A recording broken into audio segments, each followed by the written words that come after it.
I'm not proud to admit this, but the day the whole office turned on me, it felt like someone had quietly swapped my life with a stranger's. One moment I was the guy who kept his head down, the one everyone asked for help with spreadsheets or client updates, the one who fixed the printer when it jammed. And the next moment, just a single morning later, I was the man who destroyed a young woman's career out of jealousy. I remember standing in the middle of the open floor, holding a cup of coffee that suddenly tasted metallic, and realizing nobody would even look at me anymore. They weren't angry. They were convinced. That was worse. But none of that makes sense unless I start earlier. Before the shouting, before HR, before the stares, before Olivia's sister walked into our office like she already owned it. Olivia was my manager for 3 years. Strict, polished, never laughed too loud, never left a comma out of place. And then one Monday morning she arrived with her younger sister, Chloe. Bright hair, bright smile, bright everything. She talked too fast, laughed even faster, and everyone instantly liked her simply because she was easy to like. Olivia introduced her as the new hire for administrative support. No interview panel, no internal posting, just a new face who happened to share her last name. At first, I didn't care. People come, people go. And Chloe was friendly enough, maybe too friendly. She'd lean on my desk, asking questions she already knew the answers to, calling me lifesaver when I explained something basic. I didn't mind. Training new people happens, but it didn't take long to see the patterns. Chloe showed up late almost every day. Not dramatically late, just late enough to make everyone uncomfortable. 10 minutes here, 20 there. She left early with vague excuses about migraines or appointments that never ended up on her calendar. She'd disappear for half an hour and return with iced coffee, pretending she'd been talking to a client. She cut corners on tasks, missed steps in our workflow, forgot to log calls. Small things. Things most managers would correct. But not Olivia. Olivia acted like she didn't notice. Worse, she defended her. She's adjusting, she'd say. Give her time. And because she was the manager, everyone nodded. Even I nodded. I didn't want trouble. I just wanted to do my job. But then came the first uncomfortable moment. It was a Thursday near closing time. Chloe walked to my desk, chewing gum, holding her phone. "Hey," she said, lowering her voice. "I forgot to clock out yesterday. Can you just approve my hours for the full shift? Olivia said you're good with the system." I told her she needed to fix it through HR. She rolled her eyes like I was a boring lecture. "Come on, it's just one time. I had a rough night." I didn't want conflict, so I clicked it through. One time, my mistake. The second time, she didn't ask. She just pinged me on Slack. Fix my hours? Heart emoji. I sat there staring at the screen, feeling something tighten inside me. I didn't answer. I didn't fix anything. I decided I wouldn't cover for her again. The next morning, she walked in late, again, shot me a cold look, and went straight to Olivia's office. She stayed there nearly an hour. Later that afternoon, Olivia stopped by my desk with crossed arms. "I heard you refused to help Chloe yesterday," she said. "I'm not refusing anything. It's just not my job to adjust anyone's time cards." She exhaled sharply. "I expected more teamwork from you." I didn't argue. People like Olivia don't listen when they've already chosen a side. Weeks passed. Chloe's mistakes grew. She mixed up deadlines, sent a half-finished report to a client, forgot to attach files she promised. Still no consequences. The rest of us had to clean up the mess quietly because Olivia didn't want her sister to feel unsupported. Morale dropped, and I felt it every day. The muttered jokes, the sighs, the sense that we were all doing two jobs now, ours and hers. Then one Tuesday morning, finance emailed me, asking for clarifications on Chloe's logged hours on a project we both touched. They noticed odd inconsistencies, overlapping times, mismatched entries. They copied HR. My stomach dropped. Not because I did anything wrong, but because I knew exactly what they would find, if they kept digging. Later that afternoon, HR called me into a small meeting room. Neutral tone, polite smiles. They said they were verifying minor discrepancies. They asked for old emails, calendars, timestamps. Nothing confrontational, just procedure. I answered carefully, honestly. I handed over what they requested. No commentary, no accusations. I didn't mention Chloe unless they asked specifically. I didn't bring up Olivia. I thought staying factual would protect me. But walking out of that room, something in the air felt wrong. Heavy, like pressure building in metal. I paused in the hallway, looking at the closed door behind me, and for the first time felt the cold edge of a possibility I hadn't considered. Helping them clarify these discrepancies might have just made me the easiest target in the building. I didn't know it yet, but the first domino had already fallen, and somewhere upstairs someone was already deciding what story would be told once everything hit the floor. The next morning, the office felt wrong the moment I walked in. People weren't just quiet. They were watching me without actually looking at me, the way you glance at a stranger who might cause trouble. I hadn't even taken off my jacket when Olivia called out from across the room, "Can I see you in the conference room?" Her voice was clipped, sharp enough to cut. I followed her, thinking maybe HR had updated something overnight. Maybe they'd already sorted the time card mess and needed a final confirmation. I was wrong. The door opened, and there she was, Chloe, sitting at the table like she'd been waiting for a verdict. Her eyes were red and puffy, mascara smudged, hands wrapped around a tissue she kept twisting. The moment she saw me, she inhaled dramatically, like my presence alone was proof of something terrible. HR was there too, and finance. 4 people. 1 chair left for me. Olivia didn't waste a second. "Chloe was terminated this morning," she said flatly. "She alleges you played a significant role in that decision." I blinked. "What?" Chloe let out a broken, trembling breath.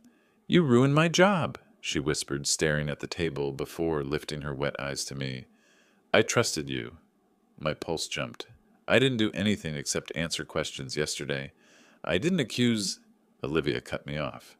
"She says you targeted her, that you filed complaints about her behavior, told HR she was incompetent, and implied she falsified her hours intentionally." "That's not true," I said, forcing my voice to stay steady. "I didn't file anything. You can check the timestamps. HR contacted me." But Chloe wasn't done. She leaned forward, voice trembling just enough to sound believable. "You wouldn't leave me alone. You criticized me constantly. You told me you'd fix things if I was nicer to you. And when I couldn't deal with the pressure anymore, you stabbed me in the back." The room went dead quiet. It was surreal. A script written about someone who wasn't me at all. But everyone seemed ready to believe it. HR cleared her throat. "We want to understand both sides before we proceed." "There's nothing to understand," I said.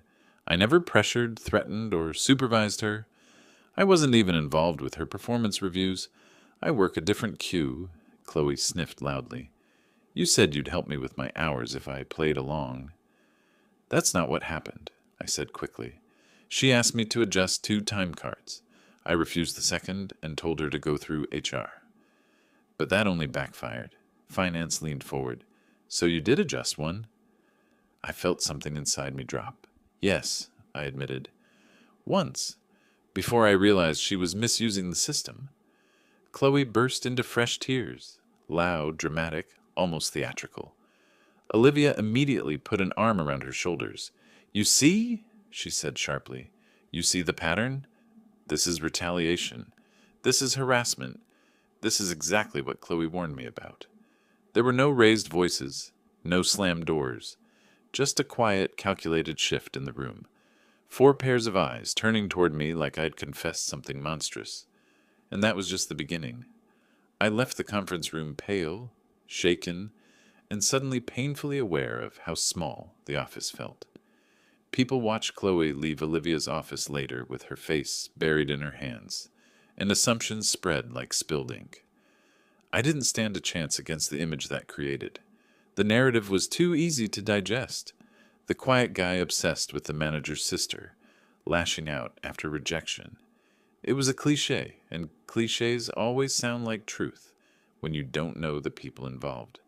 By lunch, the whole floor knew. Conversation stopped when I walked by.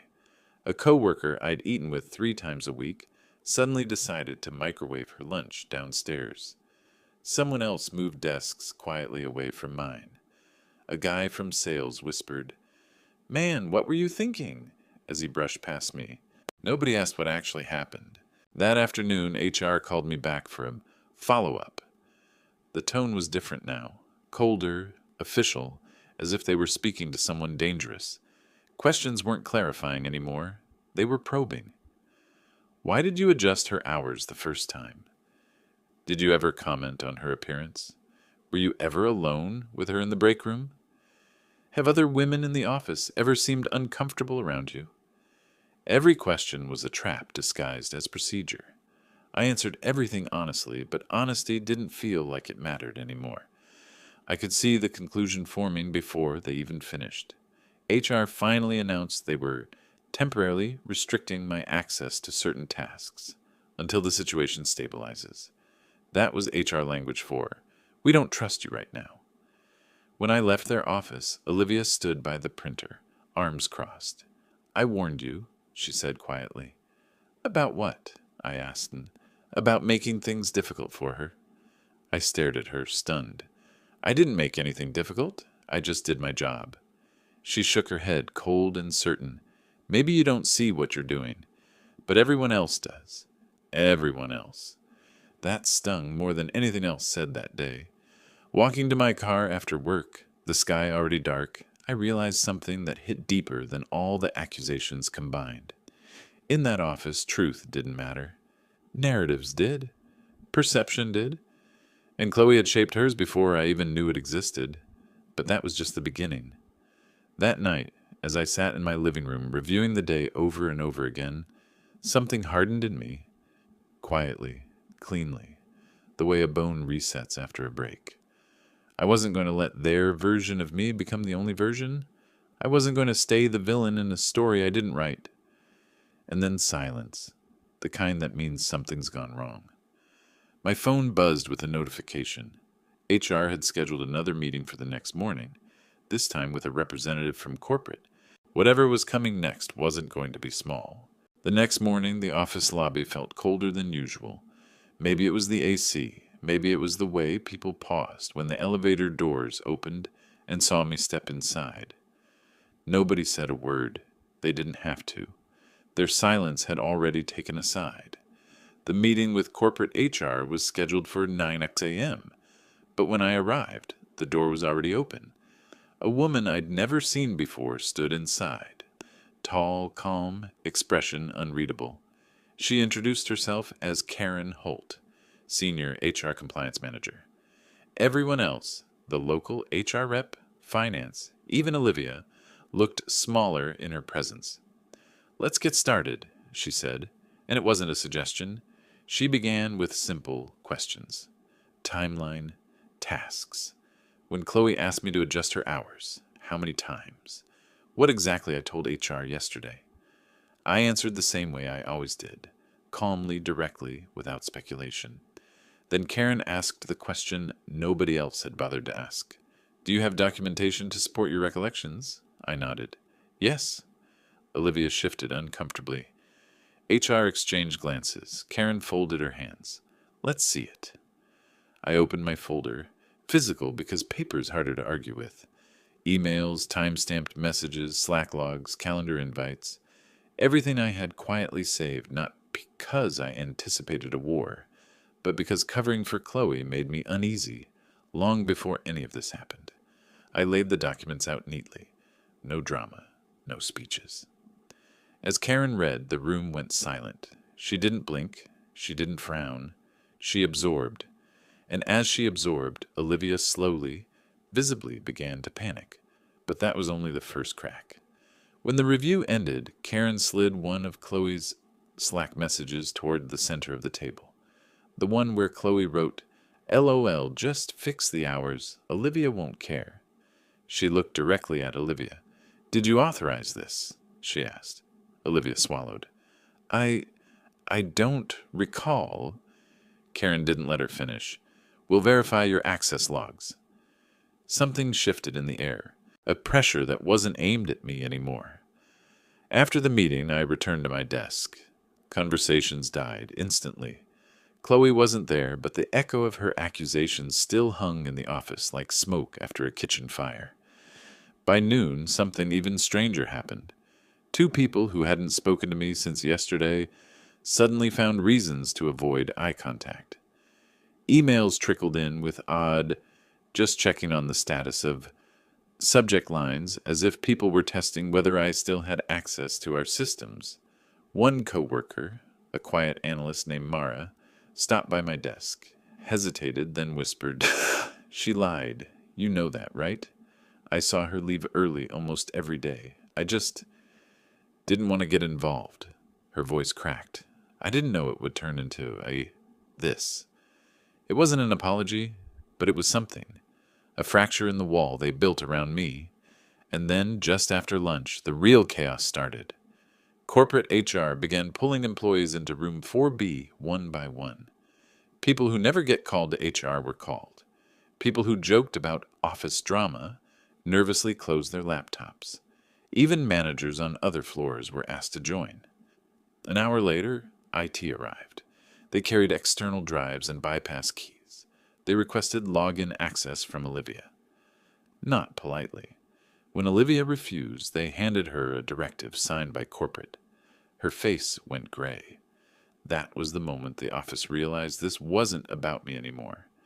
This was about them, a storm they helped build without understanding its size. Around 3 p.m., finance came to retrieve Chloe's archived timesheets.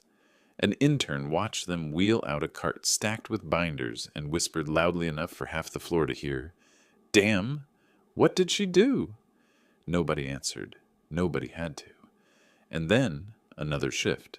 The operations director, a man who usually acted like office drama, wasn't worth his lunch break, showed up in person. He entered Olivia's office with Karen, shut the door, and blindsided Olivia with a tone I'd never heard him use. It wasn't anger. It was disappointment. Professional, controlled disappointment. The kind that ends careers faster than shouting ever could. I didn't know the details yet, but I knew one truth as clear as the fluorescent lights over my head. Olivia wasn't protecting her sister. She was protecting herself. So when Chloe was caught, Olivia tried to create a villain big enough to distract from the mess. And I was the perfect candidate, the quiet guy nobody asked the full story from. But Chloe's plan had a flaw. She underestimated how loudly the truth speaks once someone finally asks for the receipts. At 4:17 p.m., Olivia stepped out of her office. Her face was pale.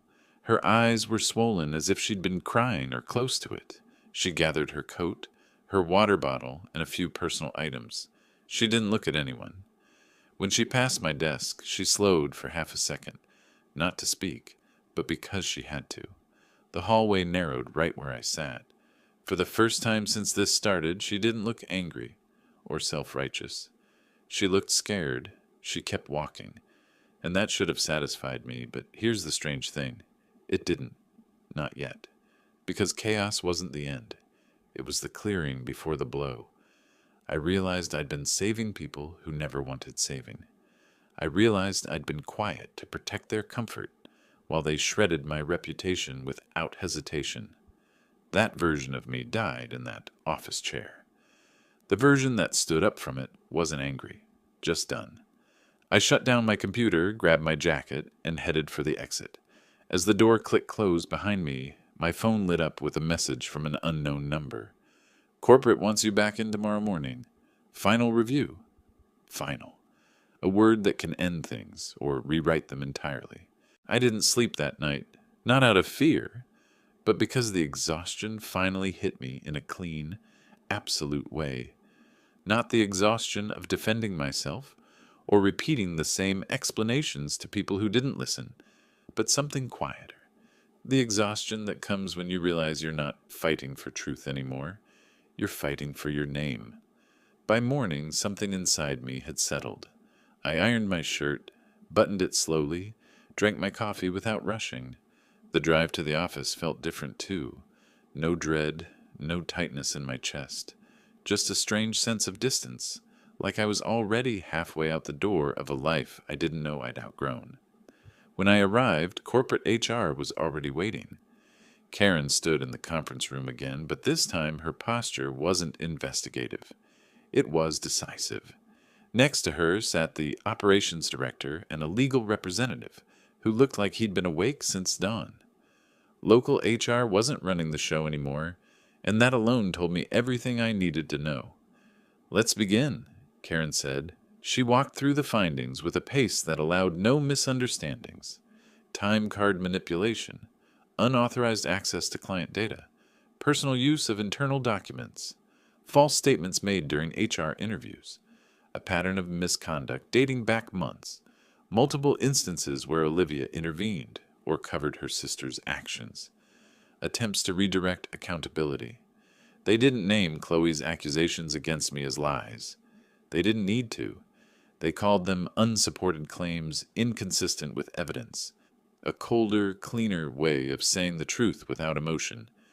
Then came the line I'd been waiting for without admitting it. "You are formally cleared of all allegations." Just like that. No drum roll, no applause. A statement delivered as simply as someone telling you the weather. I felt a breath leave me, long and slow, like I'd been holding it for weeks. But that wasn't all. Karen continued. "The company recognizes that the handling of the initial situation resulted in unnecessary stress and reputational harm.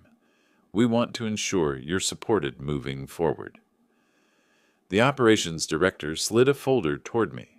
Inside, an offer for a promotion, a salary increase, and a transfer to another branch, larger, better resourced, with a manager whose name I recognized and respected. A clean slate. "You're not obligated," he said, "but we'd like you to stay with us. Somewhere this situation won't follow you." Somewhere this situation won't follow you. Those words broke something open in me. Not pain, not gratitude, but relief. Real relief. Relief so deep it felt almost foreign. I nodded slowly. "I'll take it." They accepted the answer without hesitation. Papers were signed, dates were set. And then the part everyone pretends doesn't matter happened. The walk back through the office. People always say an office is a community, a team, a family. But when I stepped out of the conference room, I realized it was none of those things.